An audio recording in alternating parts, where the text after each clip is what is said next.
Selanjutnya, saudara jamaah sekalian, kenapa kita hadir di sini? Semuanya ini semata-mata karena Allah telah meridhoi kita dan kita telah mendapatkan petunjuk agama Islam yang hak, sehingga lazimnya remaja itu hari Minggu itu dipakai untuk liburan, senang-senang, tetapi saat ini dipakai juga untuk senang-senang.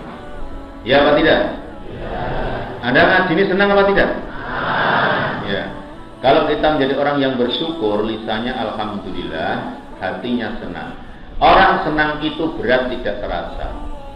Ketika kita naik sepeda ontel, contoh ini, mau datang ke tempat pacarnya, jaraknya 60,5 kilo. Maka dia jam 3 malam sudah bangun, mandi dan sarapan. Karena Minggu mau naik sepeda ontel, mau apel ke pacarnya, bernama Saritem. Dia naik kendaraan Yamaha tahun 74, pakai helm besar, ngebut jalan 20. Nah, naik terus. Ya. Karena hatinya itu yang mau didatangi itu sesuatu yang menyenangkan pacarnya, maka di tengah jalan dia tidak pernah merasa sedih. Di jalan-jalan selalu gembira. Karena apa? Hatinya senang. Bahkan ketika naik ontel, goncengkan pacar, jalannya naik, gembrogos, keringat keluar semua, pacarnya tanya, "Nopo abot to, Mas?" Ora. Ora tapi metenteng. Namanya tidak itu sebenarnya kan, oh ringan kok, tidak tuh. Ora. Padahal dia menahan tapi ngomong tidak karena senang. Ya. Agak sedikit rusuh sedikit tapi tidak apa-apa, wong ini contoh ya, tapi tidak usahlah, tidak jadi saja, wong Anda masih remaja. Saya tarik contoh yang lain saja. Anda pernah kenal sopir becak? Sopir becak itu kalau ngejot ke depan apa ke belakang? Ke depan. Saya tanya mbak-mbak, sopir becak itu kalau ketika dia nongkrong di jalan tidak ada penumpangnya, mestinya kan kalau digenjot ringan, ya apa tidak? Tapi tidak mau. Ketika ada penumpang janda 3, gemuk-gemuk, hitam-hitam. Kemana Pak Bu? Simpang 5. Wah, Simongan Simpang 5. Berapa? 600.000. Siap, berangkat. Di jalan-jalan dengan semangatnya. Waktu tidak ada penumpang sedih, tapi ketika berat malah bangga. Nenek moyangku seorang pelaut, punya senjata di bawah perut, bisa mengembang dan bisa jengkerut, kalau digajul bisa semaput. Karena hatinya senang. Ketika bertemu dengan sopir becak yang lain ditanya, "Pak, mau kemana Pak?" "Simpang 5. Nah, diteruskan nyanyinya, "Tanjung Perak tepi laut, siapa suka boleh ikut. Bawah mulut adalah janggut, bawah janggut adalah perut, bawah perut lama-lama lutut." Karena senang. Jadi orang senang itu berat tidak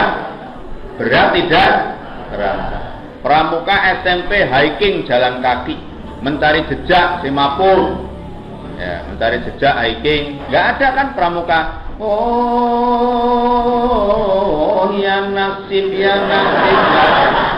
Pramuka itu pasti nyanyinya semangat. Buat apa susah, buat apa susah, susah itu tak pernah gembira.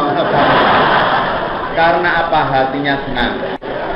Nah, sekarang saya tanya adik-adik, Anda di sini ini mendapat pahala apa? Mendapat pahala apa? Mendapat pahala apa?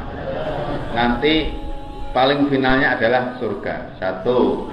Dari berangkatnya man salaka tariqan yaltamisu fihi ilman sahal ilal jannah. Orang yang keluar dari rumah mencari ilmu dimudahkan masuk surga. Dimudahkan masuk surga. Wa idza ra'aita thamma ra'aita na'iman wa mulkan kabira. Dan ketika kita melihat di atas sana, maka kerajaan yang besar dan sangat nikmat yang kita dambakan. Ketika sahabat mendengar ayat itu, kemudian bertanya pada Nabi, "Nabi, kalau saya perang hari ini menuju ke Palagan, kalau mati bagaimana?" "Surga tempatmu." Langsung berangkat, di tengah jalan dia mati. surga yang didapatkan. Asiyah ketika disalib di tengah-tengah lapang berdoa supaya dibukakan pintu surga dibuka sedikit. Asiyah walaupun disiksa tersenyum karena melihat isinya surga, kerajaan yang luar biasa. Satu, kita dimudahkan masuk ke sana. Yang setiap orang kata bajingan pun itu pengen masuk surga, saudara-saudara. Komunitas orang sak jagat itu semua pengen masuk, ya apa tidak? Nah, semua pengen masuk surga. Hanya jalannya yang berbeda-beda, tapi jalan yang paling lurus, yang paling benar adalah menetapi agama Islam berbentuk jamaah berdasarkan Quran dan